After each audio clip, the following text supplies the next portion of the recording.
Shalom to everyone. We are going to continue the study of the book of Joshua, and in this session we are going to then cover chapter 1, which is the commissioning of Joshua. So, just as a review, last week we did the introduction for the book of Joshua, where we spoke about setting the stage for the book of Joshua. And we looked at who was the person of Yeshua. And in terms of the ancient Near Eastern background, what they faced and what was the scenario that plays in the background in the book of Yeshua.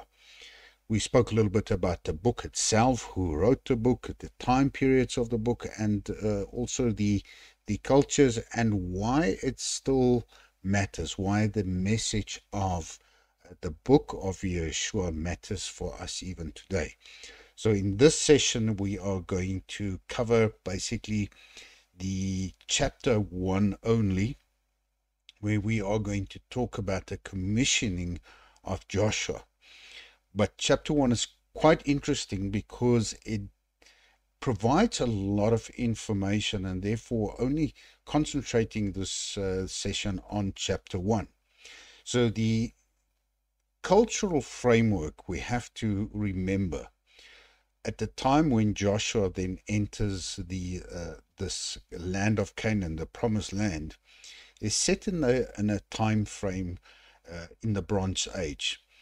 And it's in a Canaanite region, and it's in the land bridge between Egypt and Mesopotamia. So it's basically placing yourself in the middle of a trade route, the middle of an economy. That's where Joshua is going to find himself. And why does this really matter? Because this whole Joshua's campaign, this whole book, really occurs in a world and a time where warfare and religion are really inseparable, and that war is unavoidable. There are a lot of wars happening in this time period, and hence the fact that there are certain things that we read in the Torah, laws that is given during wartime, because this is what we find in the ancient Near Eastern cultures. There was war among the nations, and there were captives, and there were so many things happening. But what we have to remember, that every battle here that we are reading is really a view of a contest between gods of the Canaanite religions and the Canaanite nations. So in Joshua, we really see that it is Hashem versus the gods of Canaan. It's really about the mindset or the framework of Hashem and his people versus the nations of that area, the nations of Canaan, and their framework. So it's not really just about Israel and the Canaanite, but it's about culture. It's about the peoples, the clashing of people's religions, people's frameworks. So this is really the background that we are sitting with in the book of Joshua. So when we start then with chapter 1, we have to remember to ourselves that even if we read any type of book, that the first opening pages really sets the scene for the reader of the story that is going to unfold in the book. But it is more about just the story of the book that is going to unfold, but it's rather the framework or the mindset that the author is setting for the reader. So we are going to see this exactly happening in Joshua 1, where God is really establishing a framework of the author, which is himself, through Joshua and through the writers, And it will really be the framework to understand the whole book on how God deals with the nation, how he wants the nation to react. It's defining its purpose, it's the themes, the spiritual direction, actually before the war and before this journey really begins. So in the 18 verses of chapter 1, we are really going to look at specifically the words of God, the God's command to Joshua to lead Israel. How is it portrayed? What is being said? The most famous saying that's been used over a long period in many places about being strong and courageous. Why these words? Why are the author really setting this framework, and what does it want to teach us? And then this is culminates in this real preparation for the nation of Israel to cross the Jordan. So we have to really remind ourselves that reading the biblical text is far more than just reading a story. But the biblical language often speaks to the heart, and it really wants to speak specifically for us as readers today. Really want to speak to the heart and the spirit, reminding readers that it is revelation as much as transformation about the knowledge that is being presented. So when we read scripture, the goal is not to understand the history or the doctrine in what is written in the book of Joshua or even in the rest of the Bible, but it is really an opportunity for encountering the creator of the universe, the caller of the nation of Israel, the God of Avram, Isaac, Yitzhak, and Yaakov, Abraham, Isaac, and Jacob. So it's an opportunity for the reader to encounter God's voice through the text. And we would see that the text uses really a specific way in drawing attention to certain things within the chapter 1 of Joshua itself. And unfortunately, we have read the book of Joshua, and specifically the first chapter, and we've taken some of the key points out of it that we most famously know, and then we carry on with the story without really thinking. But the first chapter is really the author's framework that he is giving to the reader, and there's a message behind this 18 verses. So we will see that this book, and specifically the Bible's word, are not just for informational purposes. They are really there to transform or form the character of the reader, of the nation itself. And they are written there to shape the reader, and not to just tell a historical stories, tell about what things are happening, but it wants to take the message of this transforming situation that is happening within the nation of Israel and impart it into the reader, so we can share in this absolutely transformational story. So the wording, the repetition and phrasing, now specifically also in chapter 1, carries this spiritual and emotional meaning. And it's not intended just for information, but it is a message, it is information that we can apply in our own lives in order to be transformed, in order to take the lessons that was learned from Joshua, the situations, the scenario, the leadership that is portrayed in the book of Joshua, and applied in ourselves to be transformed in this matter. So the reading the Bible is not just about what is written, but specifically here in this first few verses on how it is written, because it really wants to impart then a transformational type of message to the reader. So if we really start then looking at the text, we would start with verse 1. And for so many years, we've just read where it says, and after the death of Moshe, the servant of God, God said to Joshua, the son of Nun, Moses' attendant, and we skip almost the idea what is written, and we just carry on because we really want to get to the story. But here the key thing that we see is why does God start, why does the author start verse 1 in the manner that it is starting it? And the first thing that we are picking up, that it wants to impart to the reader the idea of Moshe being the servant, because we have to remind ourselves and to remember that Joshua is going to be called in the same manner into this servancy to God, as a servant of God. So the book of Joshua starts with a really important information.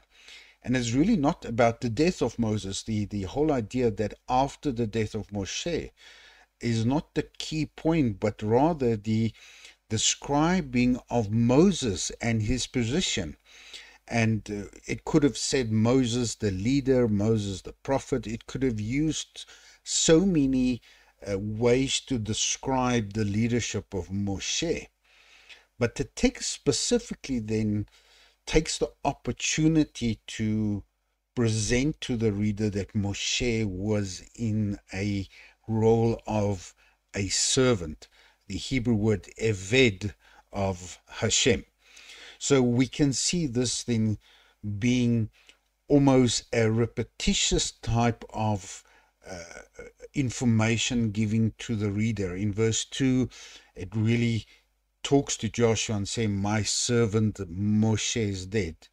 And it talks really about the position of Moshe. It carries on into verse 7, where it says, faithfully all the teaching that my servant Moshe enjoined upon you. So it's almost a repetitious information being given to the reader, and we have to be cognizant and ask, but why is the text then presenting the same information again and again? Because we'll see this is the way that the text is going to highlight some important information. So in verse 13, it really talks about Moshe as the servant. And then even up to verse 15, it refers to Moshe as the servant of God. So really the text in the chapter 1 is really wants to draw our attention first to Moshe himself, the character of Moshe, or the role that Moshe played, and how this will be then the role that Yeshua have to fulfill.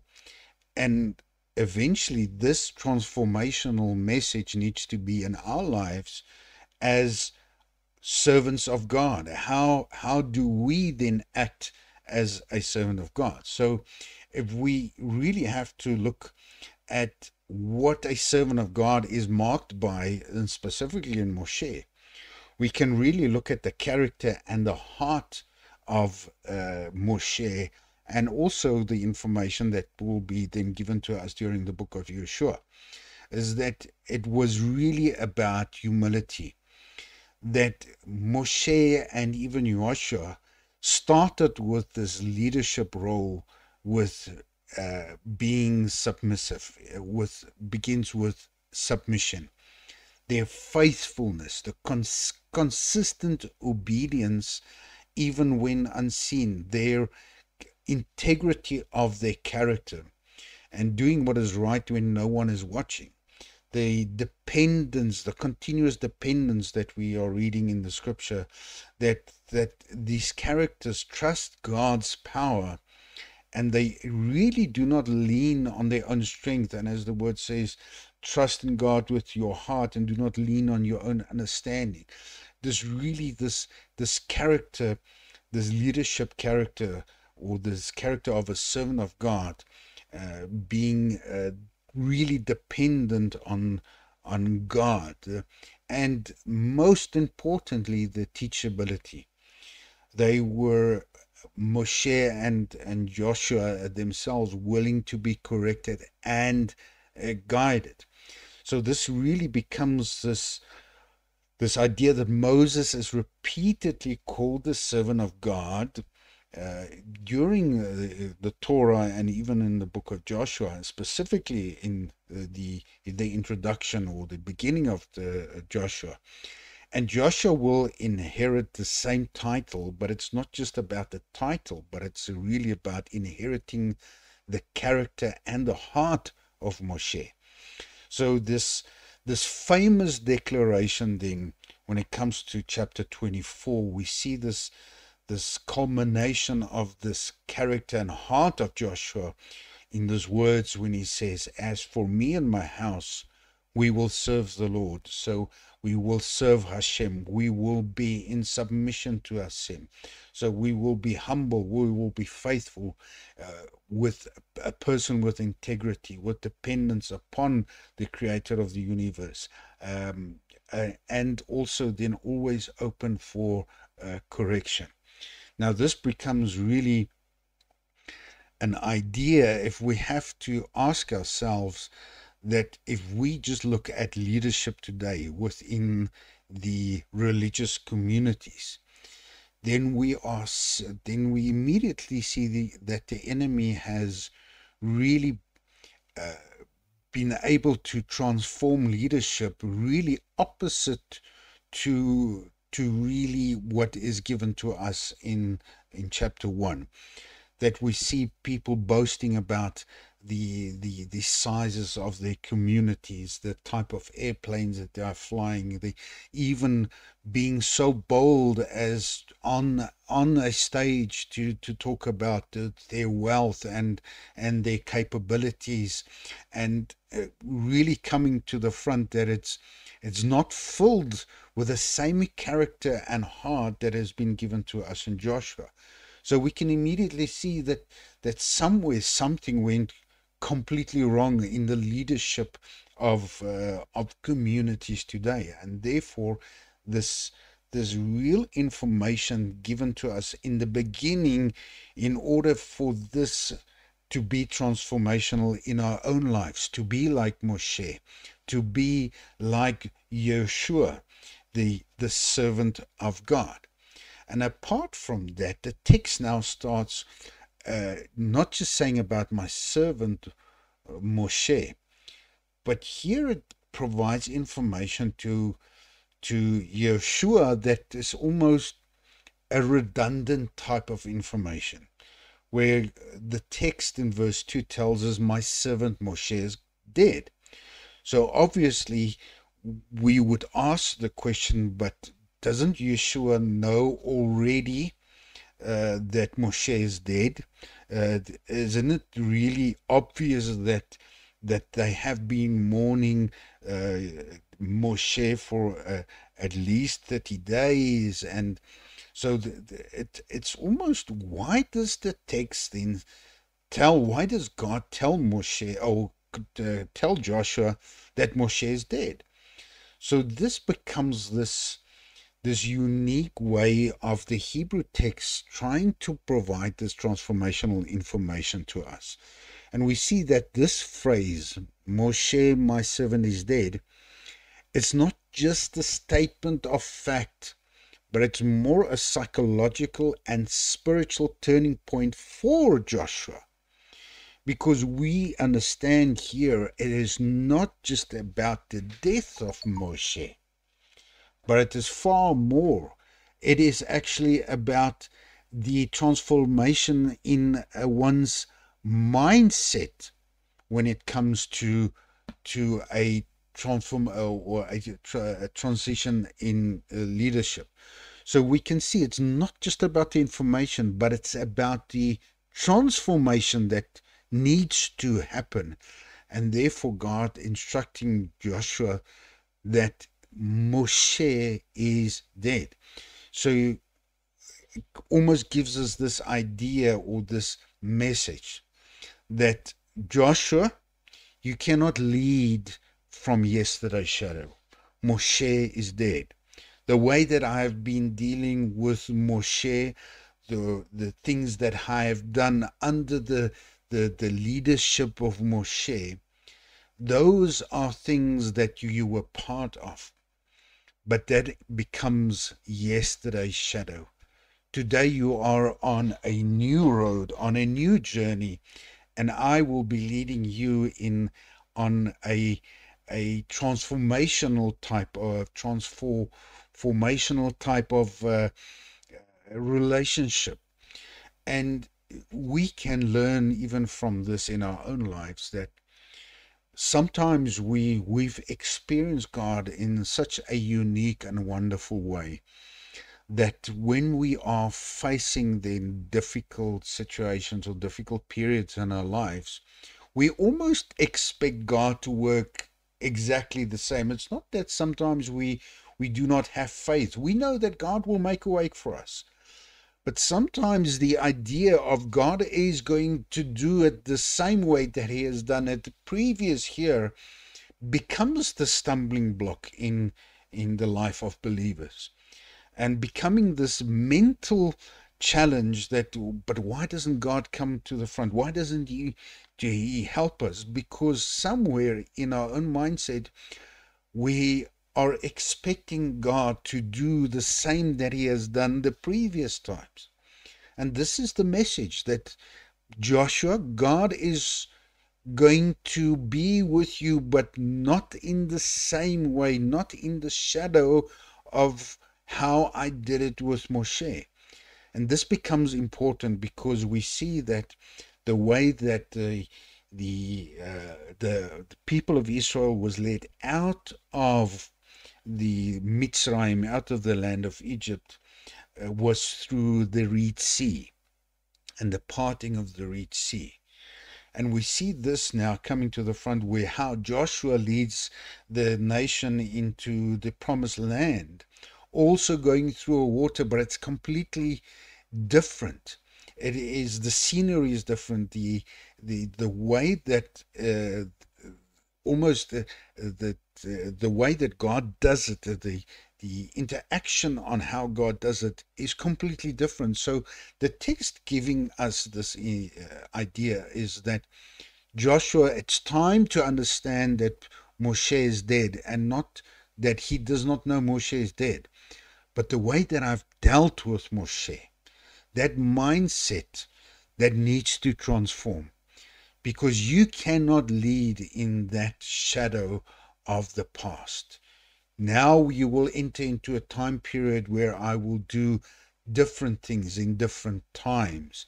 And this becomes this foundation for understanding, for the transformation of Joshua himself as a leader. And this message and this very important idea for even ourselves, that what God has done for us in a ministry 10 years ago is not going to be the same as he does it today or in the time to come. But God works in his time and his method. And sometimes we have to even tell ourselves, almost in the same sense, Moshe is dead. The yesterday's shadow is dead, and God will be operating on the manner that he seems fit, going into a promised land, into a promised time. So that's why the state of mind, the changing of Joshua's state of mind becomes such an important foundation. And we know that courage is not just about being strong and fit. It's not just about your ability. But being courageous is fundamentally a mindset. So when the text then repetitiously tells us that be strong and courageous, this continuous message of being strong and courageous, for I am with you, is really to deal about this change in the state of one's mindset. So courage isn't really the absence of fear, or but it's really a renewal of thought, a conviction that God's presence is really greater than the challenge, with the idea that we are really 100% full of faith that God is with us.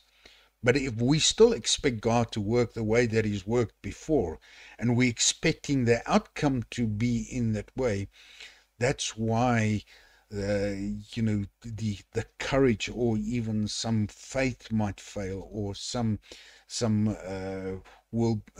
believers might be discouraged. So even Proverbs then really makes the statement that as a man thinketh in his heart, so is he. So this whole idea of Joshua, you have to enter the period of this leadership into the promised land with really a different mindset. This being courageous is really the fundamental idea of being courageous, becomes with a mindset change. So Joshua's victory then would begin not with his sword, but really with a change of mindset.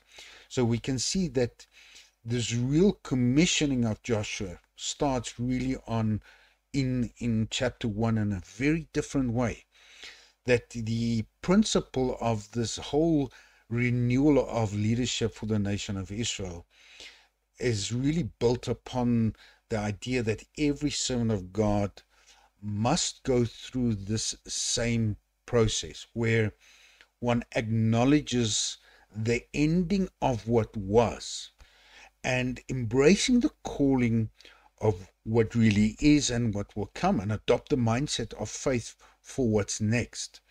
So really, if we are learning from the text, we are learning this idea that there is an end to certain things, that we are in a situation where we are now, and we have to accept it in this way and really adopt this courageous mindset that God has got a plan and a way for us to enter our promised time, our promised land, as the message, or this foundation book of Joshua will teach us.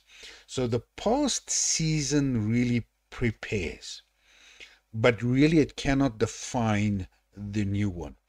And really this was the basis of the commissioning of Joshua's leadership. This whole idea, Moshe is dead. Moshe the servant. So it's calling upon Joshua really to renew his mindset before actually enter into the land. And we will see why this becomes really important in the next couple of slides.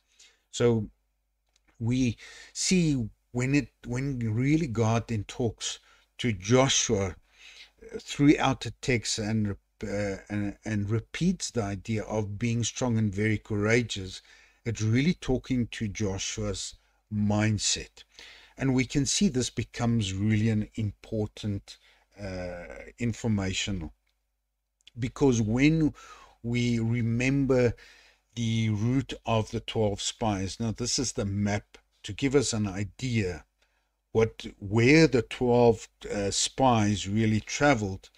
And it was really in a place where it was a lot of nations, there was a lot of cultures, there's a lot of wars, there was nations with technology like iron chariots, with different types of swords, and they started encountering these things, and as these spies went along, obviously their mindset started changing, in maybe doubting themselves on the type of technology that we have as a nation of Israel. But look at our size versus, and we see this coming to the front in the text in the book of Numbers.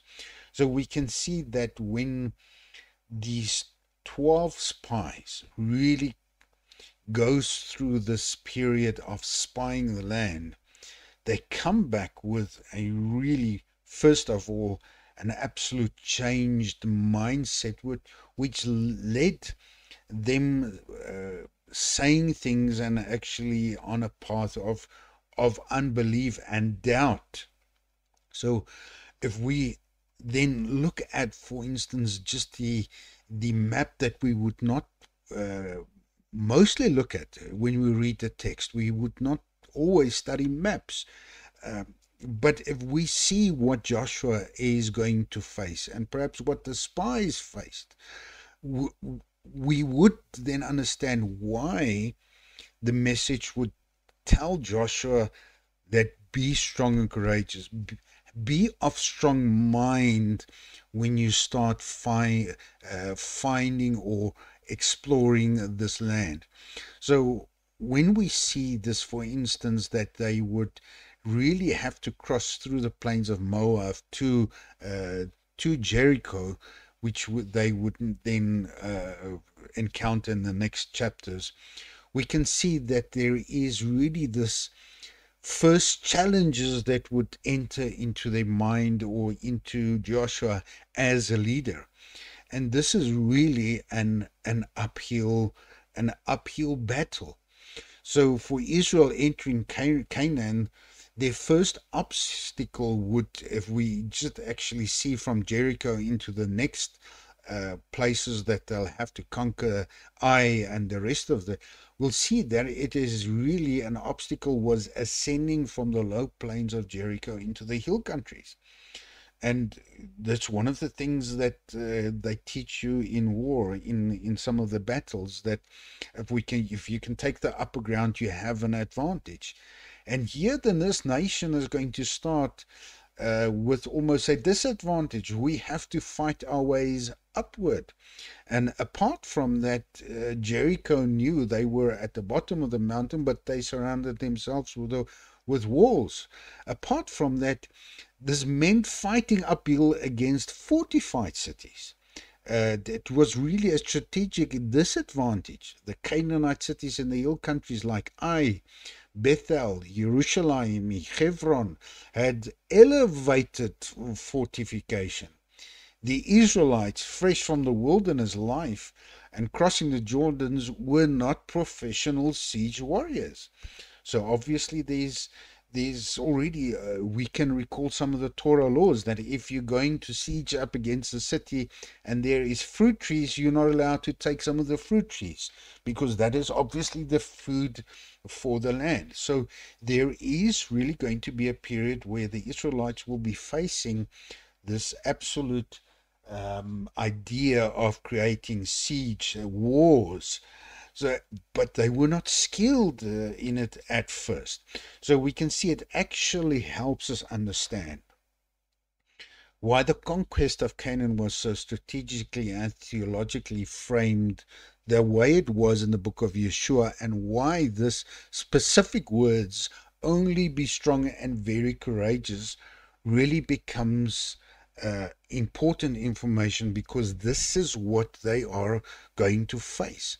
And this is just some of the information that I'm providing, that if you really study the type of weaponry and you can see that no matter how you looked at it, Israel started really at a disadvantage. But do not let this mindset be a limitation for you. Know that I am with you.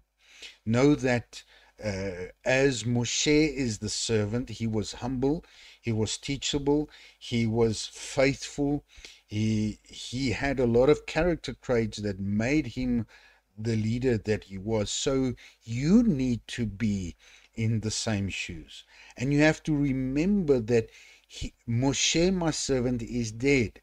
This is really a new time period, a new mindset that you have to enter into it, because here you are going to be needed to be strong and courageous. So we can see that the Hebrew's expression and meanings in the text provides us with so much information.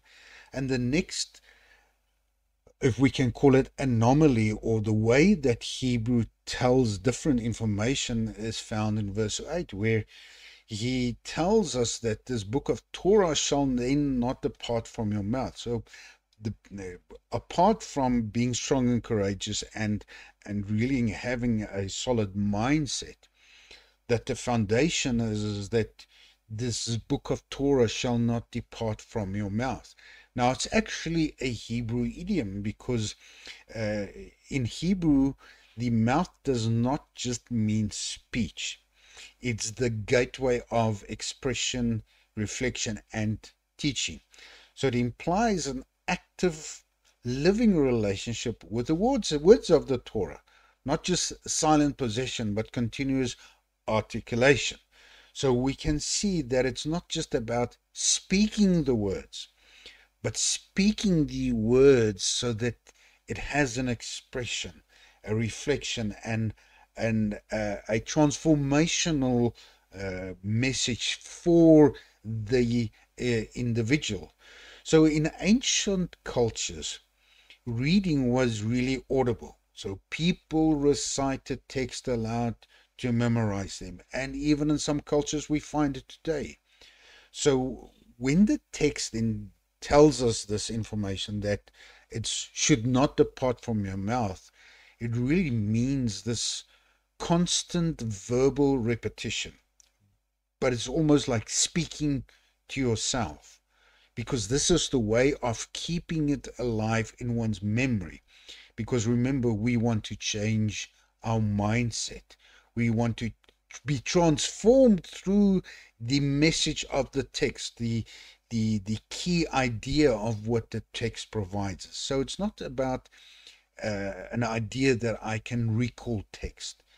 The constant verbal repetition is for it to have a transformational impact on the one that is really not departing it from your mouth, that this text does not depart from your mouth.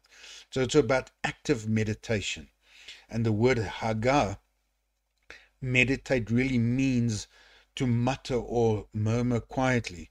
So Joshua was commanded to recite and rehearse God's word until it became this instinctive thought, this foundational for a transformational mindset. And we can see this is the foundation that chapter 1 is starting to provide.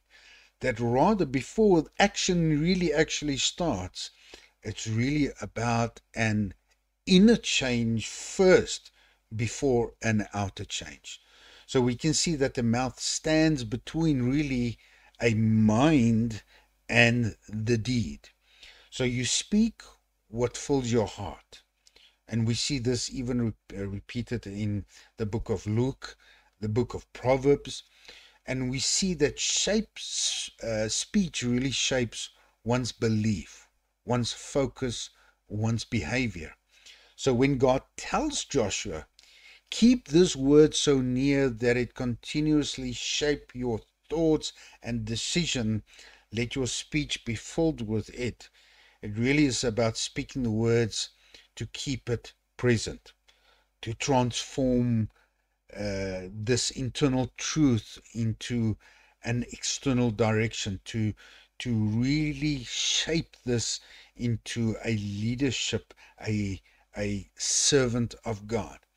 Now we can see this already in the way that the spies reported it, is that their mindset was really already, before they even gave a report. The book of Numbers tells us, and they spread an evil report. So it's not just about what they actually said, but they almost added onto it, and they made it much bigger than it should have been. And they spread an evil report of the land which they had spied out to the children of Israel, saying, the lands which we have gone to spy it out, it's a land that eats up its inhabitants. Now, if it's the truth, we would not have seen so many nations being in this fertile crescent, in this center point of this economic highway. In actual fact, it was a land that was flowing of milk and honey. but the way that they perceived it and the way that they really encountered really shaped their deeds by adding an evil report to what they have seen. But we see this in the case of Joshua and Caleb, that their mindset was different, that they already showed a character of a servant of God, and they came back with different reports. Now, how is it possible that they saw the same things, but from a personal point of view or a person's view, it is so much different? The one said, let's go, we can take the land. The other says, we can't. This land just eats up its inhabitants. So we already see this now idea that before there's even action, you could win or lose a battle just in one's own internal struggles. So we see this really becoming then an additional to the way that the Torah text wants to highlight this foundational teaching. And it really talks about in verse 8, it talks about that thou mayest observe to do according to all that is written therein. For then thou shalt make thy way prosperous, and thou shalt have good success. So really it's about, if you can, then let this information be in one's mouth, and you can observe it, and it affects one's deeds, then it can make one's way very prosperous. But unfortunately, modern day teachings misinterpret this whole idea, and unfortunately, I've listened to some of the teachings out there, the whole idea of prosperities, and taking this exact verse, saying, you see, it's written in this verse, you can make your way prosperous. So suggesting that prosperity lies solely in human effort or personal power. But taking outside of its context, you can really shape anything that you want to shape. But understanding what we have been speaking about before that is that really the meditation of this word being in one's mouth, shaping one's thoughts, shaping one's character, shaping one's deed, really turns one into this servant of God with a character trait similar to Moshe. And really, this is the foundation of a prosperous way. So the idea that a person could control their own success through ritual, action, or manipulation of divine forces was actually very much part of a cultural and religious thinking of Canaan and its neighboring regions. So what we are suggesting, or what I'm suggesting, is that a lot of these teachings in prosperity that talks about it lies in one's ability to do this and to manipulate and to speak and to is really an idea that comes from the pagan religions in the time of Canaan already. Now we find almost a time period in our culture where this pagan ideas and religions are just resurfacing. But we have to be cognizant that one's actions really, or the one's mindset, depends on one's or influences one's deeds, and one's deeds are really the ones that are the important. It's not about what you say, but what you do, and how the information that God has given to Joshua through the Torah is going to change a nation. And unfortunately, in the next books that we are going to do, we can see that this have not really transformed the individuals within the nations, because they adopted some of these pagan cultures, they adopted some of these thinkings, and therefore this whole book of Judges will give us this outlook on after the time of the leadership of Yeshua. So the key verse is really often misunderstood when read only in modern English. But if we really read it from a word by word meaning from the Hebrew, we can already see here it says that it's of a consequence, for then or as a result you will cause to be prosperous, to advance successfully on your way or your path, and then you will act wisely or have insight. So we can already see that the consequences of one's thoughts and deeds are the ones that really make one's way prosperous, and then show one either wise or unwise, or really show that one has insight or not insight. But far be it from the modern day teachings that tells us that prosperity lies in the hand of the individuals. So the key insight that the text wants to give us for this foundational leadership that will be imparted into Yeshua is that one needs to go forward to succeed, to flourish, and it's often used of someone enabling by God's favor, not by personal power. So to really be prosperous is not about one's individual's capability, but only about God's favor. And we can see this in First Shemuel, the book of Samuel, that the Spirit of Hashem came mightily upon David, and he prospered. So one's capabilities or one's victories in life really should not be seen at any stage of one's own ability to conquer a promises or promised land, as in the case of Yeshua. But really it's always about God's favor. And therefore we see the story of Jericho, and then we see the story of Ai.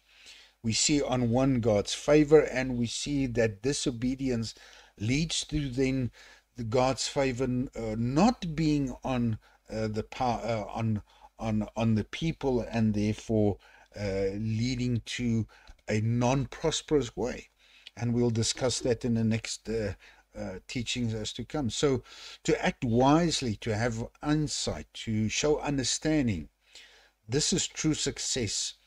And in Hebrew, it is wise, obedient living, not financial or worldly gain, that is really a prosperous life.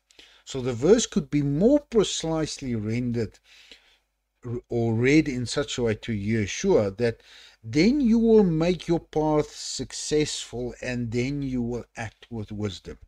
And that is laid in on the foundation that if we keep those words in our mouth and we meditate it, then you will make your path successful, and then you will act with wisdom. And we see this almost same idea, or this identical idea, then been given into the introduction of the book of Tehillim, of Psalms 1, where he discusses what a tree would look like when it's planted at living waters. So the purpose then, what we see in the text that we've discussed in just the first 8 verses, is that from verse 1 to 9 are really a divine address to Yeshua, to prepare him, to discuss with him. And then from verse 10 onwards, it's really this idea of Yeshua being in action. He shifts into action, and then talking to his commanding officer. So this transition within the text itself is really a smooth in content if we read it, but it's slightly abrupt in the Hebrew rhythm of the text. So there's no connective particle via and it came to pass. But really, it's really almost an abrupt change. God speaks to Yeshua. Yeshua changes immediately and speaks to his officer. This creates the sense of an immediate obedience within Yeshua, So Joshua acts the moment God finishes speaking, and portraying this really perfect response, this openness to the words, the transformational process of God's word into his own in his own life. And this is why this is so important, the way that the text has described it to us, the way that this information is presented to us, even in chapter 1. So according as, and then in verse 17, he really, it's the people's declaration. When Joshua speaks to them, then we see this almost declaration of the people, almost immediately declaring, as we heard unto Moses in all things, or as we've listened to Moses in all things, so we will listen unto thee. But we can almost see in this process that was an idea of speech, and some of it was not indeed. And that's why the story of Ai becomes so important, because among them were those that just uttered the words, but it did not have this transformational process within individuals. So Israel's officers affirms Joshua's leadership. They promised to obey him just as they obeyed Moses. So the whole idea, meaning behind this declaration, is to acknowledge Joshua as Moses' legitimate successor. Continuity of his authority, but of his almost servancy. Their allegiance to Joshua depends on his faithfulness to the same Torah Moshe delivered. It's both a political and a spiritual statement that they are making. We follow you because you carry Moses' teaching forward. So the measure of obedience is not just Joshua's personality, but it's actually about his alignment with the Torah of Moshe. Now this becomes very important because we are going to see some things happening later in the scripture that's written to us. So throughout the scripture, Moshe represents this really the revealed words, the revealed will of Hashem, and the covenant standard by which the prophets and the leaders are to be tested. Really, they are going to be the voice that points forward to a greater revelation, this message of Moshe. And in this whole words of Moshe, he raises this concept of there will be a prophet like, I will raise a prophet like unto thee.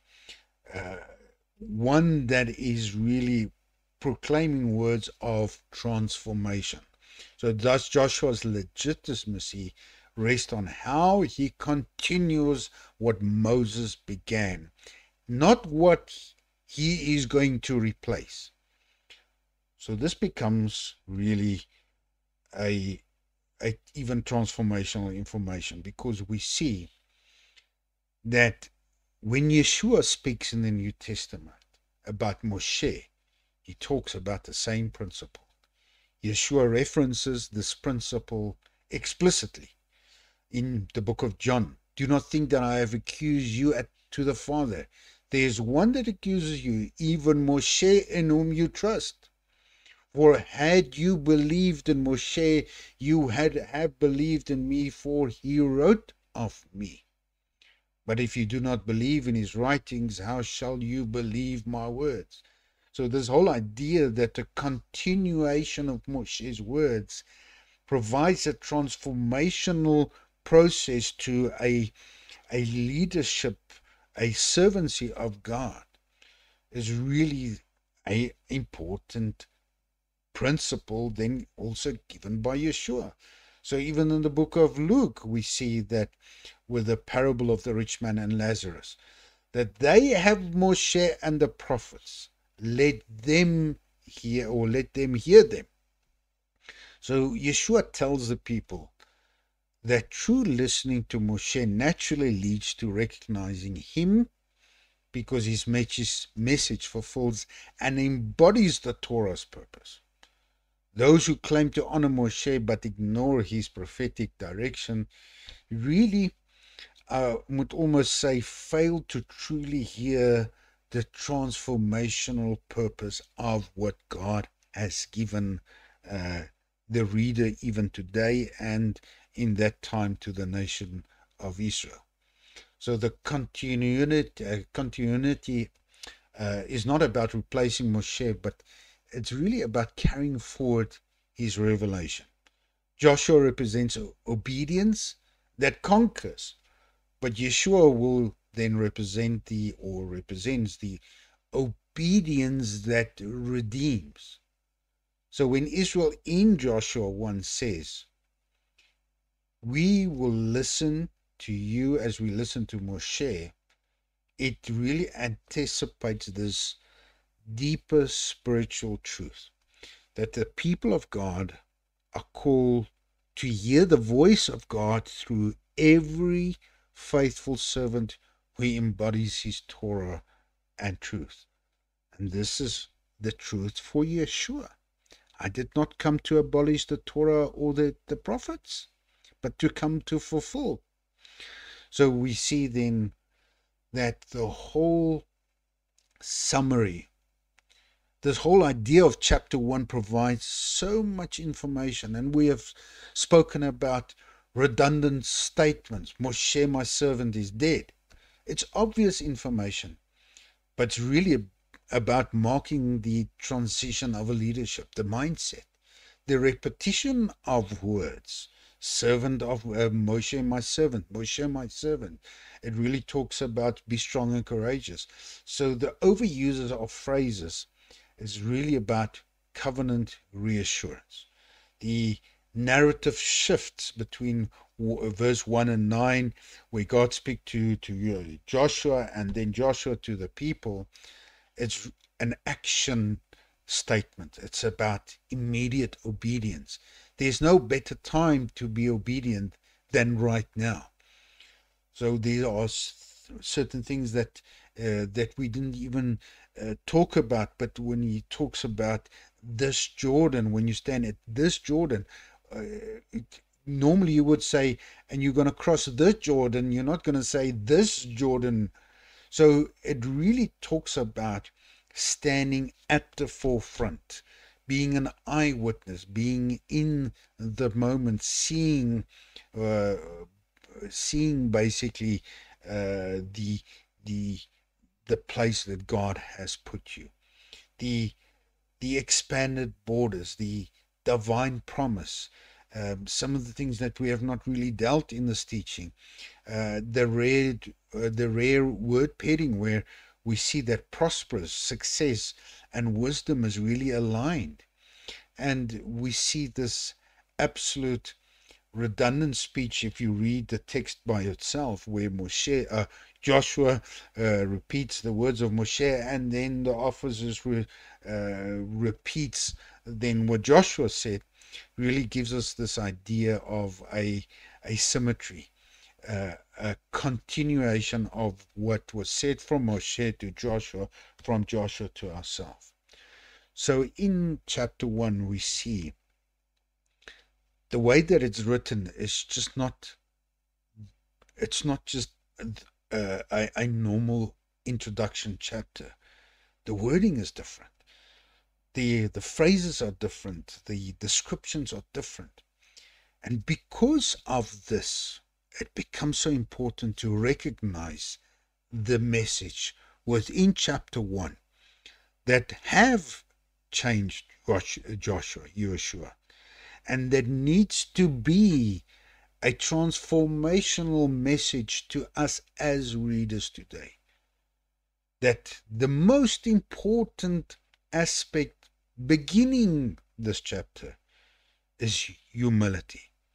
And unfortunately, we have seen it so many times when one really starts boasting about the knowledge of Torah and about how wonderful, and somewhere between the lines, the humility has gone out the window.